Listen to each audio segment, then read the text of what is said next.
रीवा में बुधवार को आयोजित रीजनल इंडस्ट्री कॉन्क्लेव में डालमिया, अडानी, बिरला, बालाजी और पतंजलि जैसे देश में दिग्गज उद्योग समूहों से संबद्ध 4000 उद्योगपतियों ने शिरकत की। इस मौके पर प्रदेश के मुख्यमंत्री डॉक्टर मोहन यादव ने घोषणा की कि रीवा में मल्टी मॉडल लॉजिस्टिक पार्क बनाया जाएगा।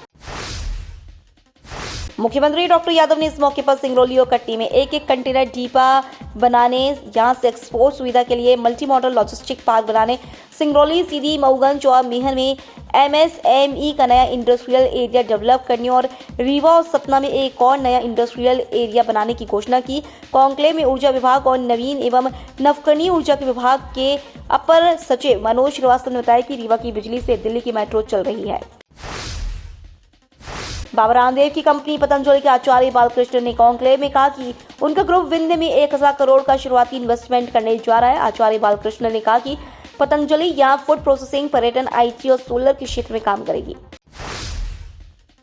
राज्य के मुख्यमंत्री डॉक्टर मोहन यादव के कार्यकाल में संपन्न पिछले 4 कॉन्क्लेव में 58,000 करोड़ का निवेश मध्य प्रदेश में आया है। इसके पहले उज्जैन में 10,000 करोड़, जबलपुर में 17,000 करोड़, ग्वालियर में 8,000 करोड़ और सागर में संपन्न कॉन्क्लेव के जरिए 23,000 करोड़ का निवेश प्रदेश में आया है।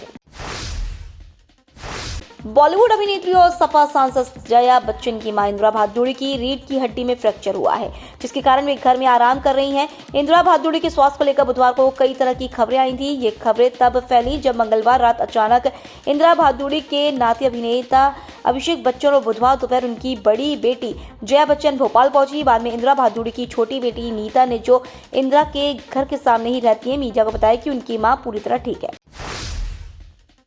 जल्दी भोपाल स्थित राज्य मंत्रालय समेत पूरे मध्य प्रदेश में सभी सरकारी दफ्तर, स्कूल, कॉलेज और सरकारी अस्पताल सौर ऊर्जा से संचालित होंगे।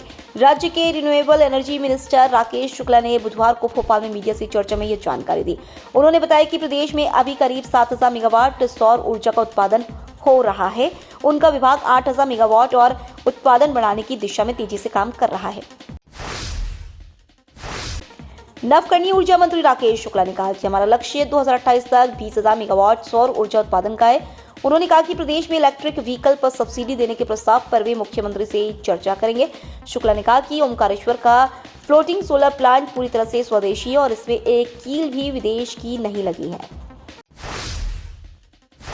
हरिद्वार की तर्ज पर मध्य प्रदेश के उज्जैन में साधु संतों के लिए स्थायी आश्रम बनाने के मुख्यमंत्री डॉक्टर मोहन यादव के निर्णय का संत समाज ने खुले दिल से स्वागत किया। अखिल भारतीय अखाड़ा परिषद के अध्यक्ष महंत रविंद्र पुरी महाराज ने मुख्यमंत्री के इस निर्णय को विकास उन्मुखी बताते हुए उनकी सराहना की। इसी तरह झूरा अखाड़ा के आचार्य महामल्लेश्वर स्वामी अवधेशानंद महाराज ने मुख्यमंत्री की इस पहल को सनातन संस्कृति और संत समाज के प्रति गहरी संवेदनशीलता का प्रतीक बताया है।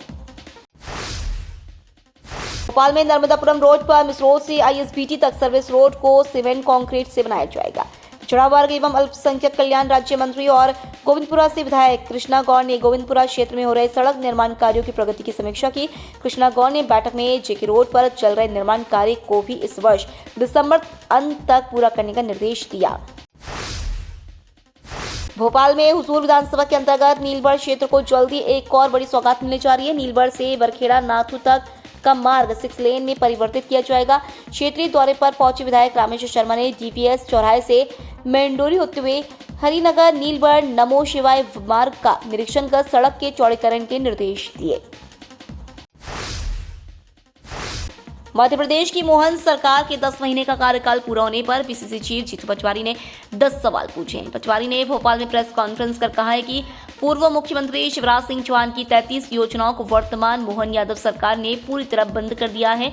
जीतू पटवारी ने सरकार से लाडली बहना योजना, किसानों के प्रतिवादी रोजगार और नशे की समस्या, आदिवासी और दलित समुदाय के अधिकार, बेटियों की सुरक्षा, पंचायत सदस्यों के अधिकार, अतिथि शिक्षकों का नियमितीकरण, युवाओं की स्थिति, पूर्ववर्ती योजनाओं का बंद होना और आदिवासी और दलितों पर अत्याचार के संबंध में प्रश्न किए। भारत और न्यूजीलैंड के बीच 3 टेस्ट मैचों की सीरीज का दूसरा मुकाबला कल से पुणे के महाराष्ट्र क्रिकेट एसोसिएशन स्टेडियम में शुरू होगा।